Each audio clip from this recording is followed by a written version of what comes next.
I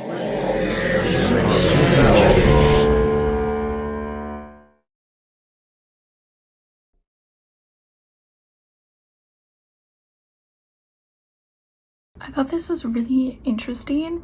I liked the kind of combination of it was like a silent film and the stop motion, and then adding in the extra element of having so many different like media that they were using.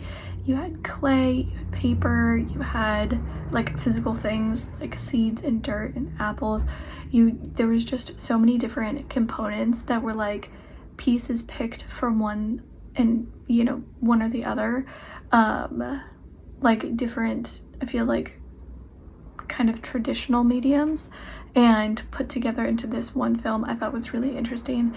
And then, like I said, having all of it underlined by having it be a silent film that is done in the traditional black and white, I thought was really, really kind of fascinating, and added an extra element to it where you still got story, you still got, to follow along to something while you were seeing all this like different mix of all these different components and elements, which I thought worked really well for the story. Yellow Dress. This was a interesting short. It kind of gave me the feel of like a silent film, the way that you film this with the black and white and the cards popping up and the music and the pacing, just all really felt like a silent film. There was many different types of filmmaking here. There was stop motion, animation, sort of claymation, and then live action as well, which was interesting to see all kind of blended together.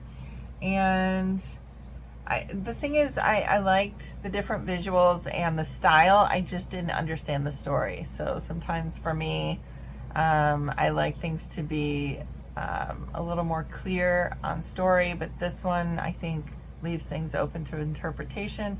I didn't understand what the yellow dress meant, but maybe I need to watch it a few more times and kind of let it sink in a little better.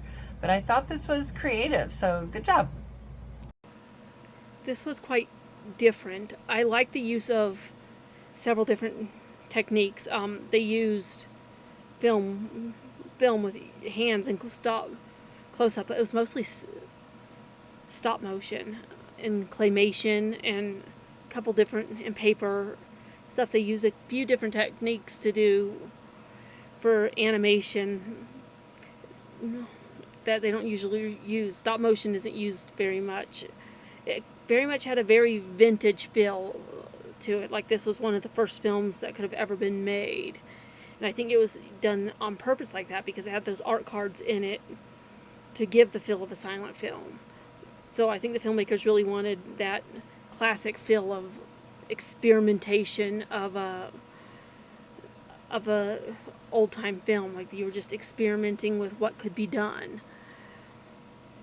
Because the art cards showed the story, and what the little paper figurine was doing showed what he was doing. It was just quite bizarre.